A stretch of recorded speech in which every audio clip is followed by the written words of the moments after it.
Всем привет! В эфире моя авторская программа «Острожопно Собчак». И сегодня я в гостях у мужчины, в доме которого больше обнаженных женщин, чем во всех сезонах «Дома-2».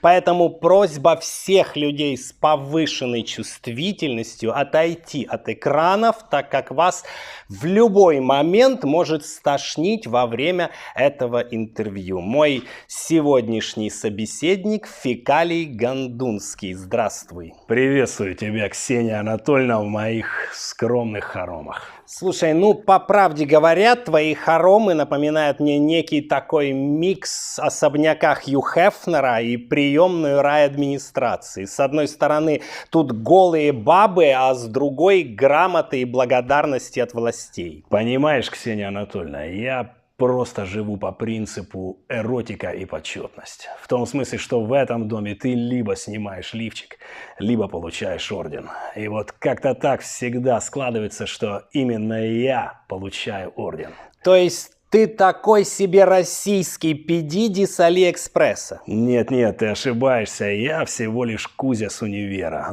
Это, в принципе, из той же оперы. Хорошо. Зачитаю главный инфоповод нашей встречи. Цитата из твоего недавнего интервью.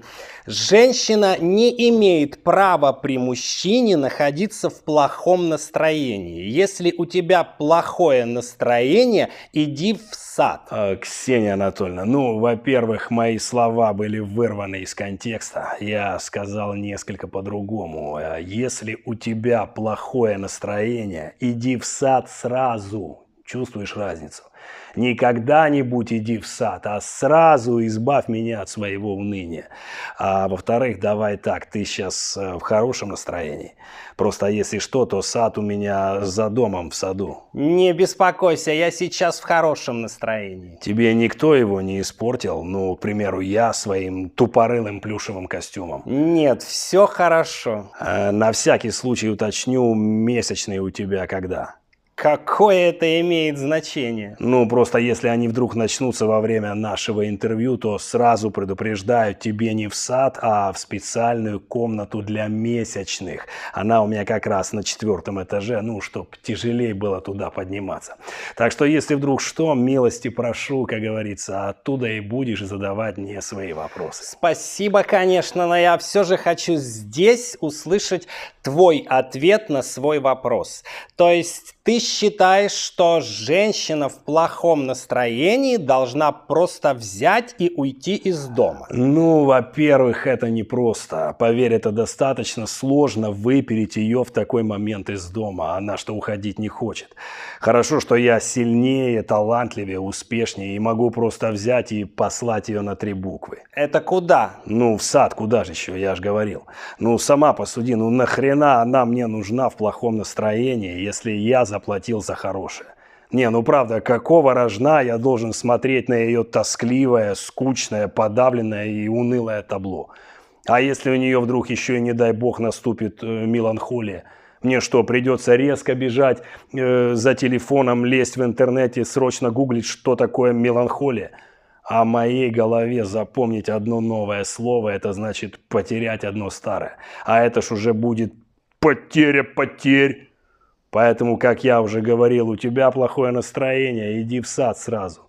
То же самое касается и маленьких детей.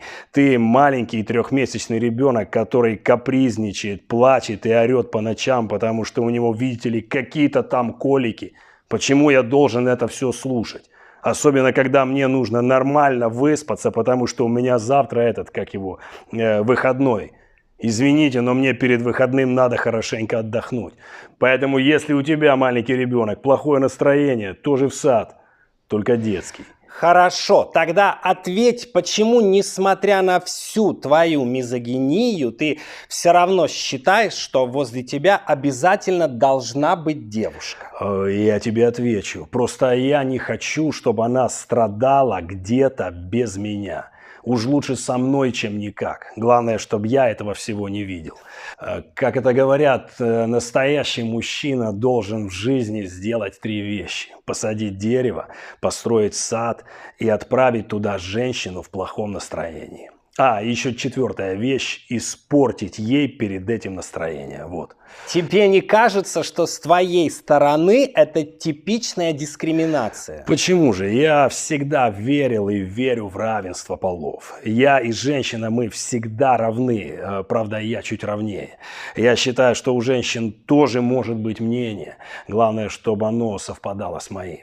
Понимаешь, для меня женщина, она должна быть как лампа. Стоять тихо в углу, подсвечивать, когда ей скажут. Постоянно улыбаться и не мешать мне блистать. Я вот, кстати, когда проходил вот этот твой поликнязь... Полиграф. Слушай, ну князь, граф, какая разница? Главное, что они благородных кровей, как и я. Так вот, я в тот момент вспомнил одну историю, которую тебе сейчас расскажу. Читал я как-то одной стриптизерши Святое Писание.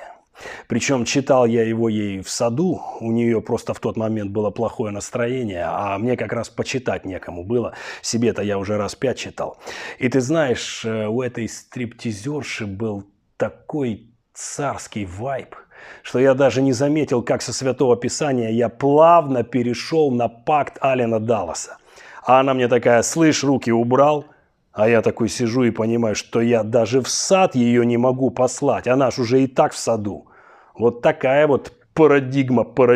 Так, подожди, ты сейчас уходишь от темы. Я все-таки хочу понять одно. Ксения Анатольевна, вся проблема в том, что ты хочешь понять одно, а я все равно расскажу другое. Просто я, как ученый по первому образованию, космонавт по второму, медсестра по третьему, крановщик по четвертому, садовник по пятому. Так вот, как ученый, я считаю, что у богатых свои причуды. Ну, не в смысле богатых, у которых много денег, как у меня, а богатых, у которых Бог в душе, как у меня. И если у тебя Бог в душе, это хорошо. А когда у тебя Бог в душе и какая-нибудь богиня в душе, это вообще замечательно. Так, подожди. Из всего вышесказанного бреда я правильно услышала? Ты сказал, что ты ученый? Конечно. Знаешь, как я получил звание ученого? Съел говна печеного? Да. А ты откуда знаешь? Неважно. Мне больше интересно, почему ты считаешь себя ученым? Ну как же? Ну я вот знаю, например, что сила действия равна силе противодействия. Пифагоровы штаны во все стороны равны. Что там еще было? А, вот, не знаешь закон Ома, сиди дома. Не хочешь сидеть дома, иди опять же в сад. Но это же я только по первому образованию ученый, а так-то я еще и финансист. Не веришь, могу доказать, скажу тебе что-нибудь на финансистском. Копейка рубль бережет, пожалуйста. Опять же известная вот это: лучше копейка в руках, чем рубль в небе, так по-моему. Яблоко от груши далеко падает, потому что недалеко падает яблоко от яблони. Я же это не зря все запоминал. Действительно, я видела, у тебя в спальне есть чашка с изображением Путина. Конечно, я считаю, что у любого уважающего себя российского жополиза должна быть чашка с изображением Путина. И вообще, я очень рад, что наш президент Владимир Владимирович всегда в хорошем настроении. Вот с кого нашим женщинам надо брать пример, так это с него. Плюс есть еще один положительный момент. У него никогда не бывает месячных. У него в основном годичные. 25 годков уже сидит в Кремле в специально отведенной комнате и ни на что не жалуется. Ну, разве что только иногда заявляет, что нас надули. Но я на это особо не обращаю внимания. Не его ж надули, а нас, правильно. Ну, хорошо, а если вдруг Путин будет в плохом настроении, ему тоже надо в сад? Нет, конечно. Если Путин в плохом настроении, это нам, всем россиянам, надо в сад. И как можно надольше, я считаю. Почему? В смысле, почему? Ну, почему ты так считаешь? Можешь мне объяснить? Не, ну объяснить-то я могу, но зачем? Понимаешь, Ксения Анатольевна, чем больше объясняешь женщине, тем потом больше приходится объяснять то, что объяснял. Я пока не могу себе объяснить, как это работает, но я тебе пытаюсь объяснить, что мужчина вообще не должен ничего объяснять, если это хоть как-то поддается объяснению. Если приходится женщине что-то объяснять, не надо объяснять. Точнее, не надо объяснять, а надо не объяснять, когда объяснять не надо. Ты поняла или объяснить еще раз?